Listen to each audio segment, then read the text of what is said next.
you by ITIL.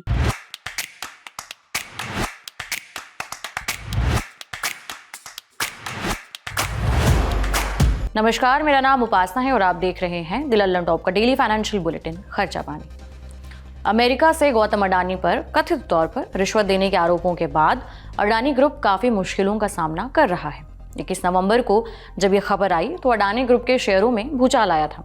शेयरों में आई इस भारी गिरावट से महज दिन भर में ही अडानी ग्रुप की कंपनियों को 2 लाख करोड़ से भी ज्यादा का नुकसान उठाना पड़ा।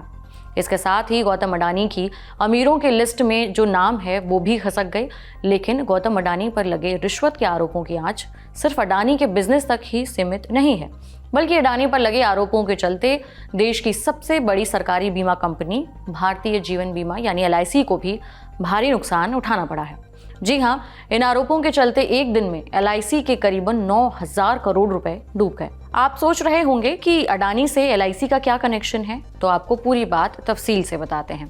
LIC को इतना बड़ा झटका कैसे लगा? दरअसल LIC ने अडानी ग्रुप की 7 कंपनियों में भारी भरकम निवेश कर रखा है। लाइव मिंट की रिपोर्ट बताती है कि शेयर होल्डिंग पैटर्न के मुताबिक सितंबर 2024 के आखिरी तक LIC के पास अडानी ग्रुप की 7 कंपनियों में अच्छा खासा पैसा लगा हुआ है। अडानी की इन 7 कंपनियों के नाम हैं Adani enterprises, Adani ports, Adani green energy, Adani energy solutions, Adani total gas, ACC और अंबुजा सीमेंट्स।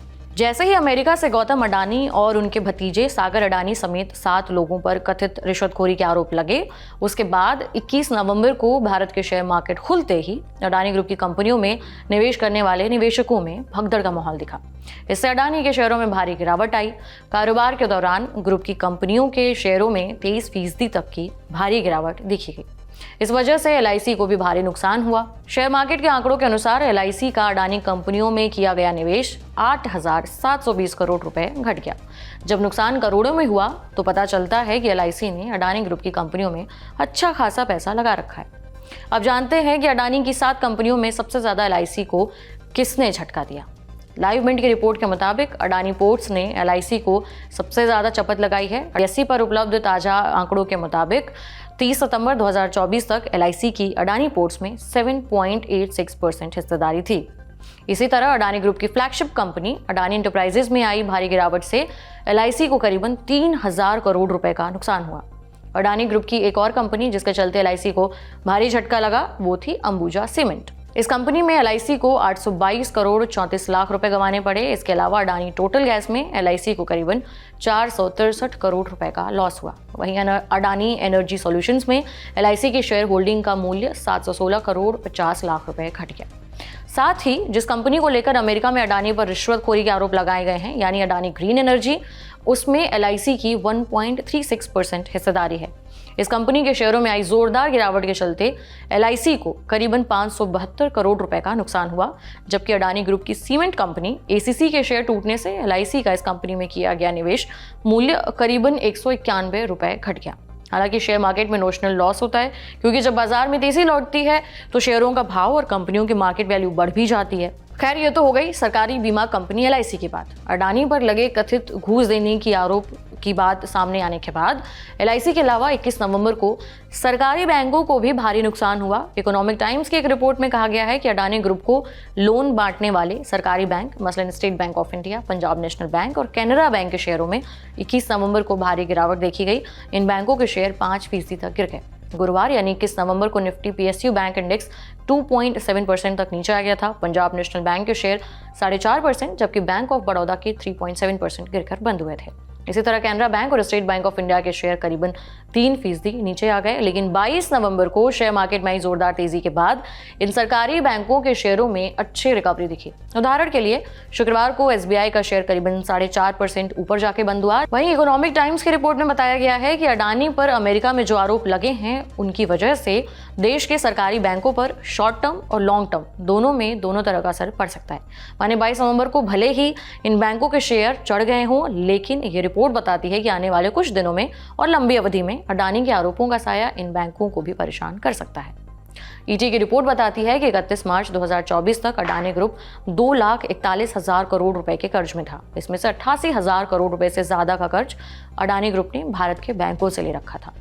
जनवरी 2023 में हिंडनबर्ग रिपोर्ट के बाद कई भारतीय बैंकों और वित्तीय संस्थानों ने अडानी ग्रुप को दिए अपने कर्ज का खुलासा किया था।